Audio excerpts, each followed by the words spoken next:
নাগান মাঠঘাট সবই ধুললো, পাইনি। শুক্রবার রাত 9টার দিকে। আপনারা দেখছেন রিপোর্টার প্রেস। বর্তমানে আমরা ডোমকুল থানার পাইকমারিতে আছি। এখানে একজন ব্যক্তি শুক্রবার তিনি পারিবারিক সমস্যার কারণে বাড়ি থেকে বেরিয়ে গেছে, পর্যন্ত তিনি বাড়িতে ফিরেনি। অনেক খোঁজাখুঁজির পর তাকে এখনো পর্যন্ত উদ্ধার করা যায়নি। কিভাবে নিখোঁজ হয়েছে? এই সন্ধ্যার সময় স্বামী স্ত্রীতে টুকঝুক হয়েছিল, হতে হতে আমরা বাইরে বসে আছি, ওই গেট খুলে ওদিকের গেট খুলে চলে গেছে। না বলে চলে গেছে? হ্যাঁ, খোঁজাখুঁজি তাবাদ লোকে করলো, বাগান আগান মাঠঘাট সবই ধুললো, পাইনি।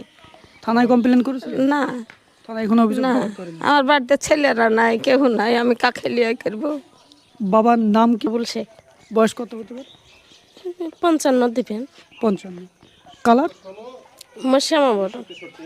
না, কোনো অভিযোগ হয়নি। কোনো অভিযোগ দায়ের করেনি? শুক্রবার রাত 9টার দিকে। গত শুক্রবার থেকে? হ্যাঁ প্রায় 2 দিন হয়ে গেল। হ্যাঁ। আজ পর্যন্ত না, কোনো খোঁজ পাইনি। খোঁজাখুঁজির চেষ্টা করেছিলেন? হ্যাঁ, খুঁজেছে সবাই, মাঠে ঘাটে খুঁজেছে। 3 দিন থেকে খুঁজি যাচ্ছি, খুঁজছি গোটা দেশে বাগান বাজার সব কোনটি গলায় দড়ি টড়ি দিয়ে ঝুলছে কি তার লেগে গোটা মাঠ খোঁজা হয়েছে, বা গাছ গোছালি সবই খোঁজা হয়েছে, পাওয়া তো যাচ্ছে না। এখন কোন দিকে চলে গেছে কি কোন বাটার ভেয়ে এখন বৃষ্টির খেয়ে মরে আছে, কেউই তো কিছু বুঝতে পারছে না। পারিবারিক ঝামেলার কারণে? হ্যাঁ, পারিবারিক ঝামেলা। তো শুক্রবারের দিন রাত্রি 9টার সময় পারিবারিক ঝামেলা নিয়ে তো বাড়ি থেকে বাড়ি চলে গেছে। ওই সাইডে আরেকটা গেট আছে, ওই গেট দিয়ে বাড়ি চলে গেছে। তো কেউ দেখতে পায়নি, খুব অবশ্যই দেখতে পেলে পরে হয়তো ধরতো। তো ওর কাছে মোবাইলও নাই, কোনো যোগাযোগও নাই। শুক্রবার দিন রাত্রি 9টার সময় বাড়ি থেকে বেরিয়ে গেছে।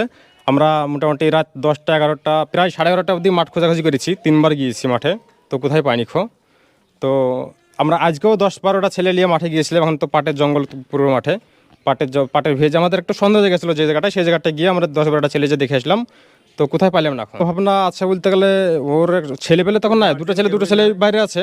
তো ছেলে দুটো যদি থাকতো তাহলে তারা ভাবতো, কিন্তু আমরা তো বাইরের মানুষ, হয়তো আমাদের পাড়াপড়শি ভাই হচ্ছে, তাই আমরা এগুলো করে দিচ্ছি। এখন কি করবে না করে সেটা ওদের ব্যক্তিগত ব্যাপার। ছেলে পিলে নাই, কাকে লিয়ে আমি এই করবো?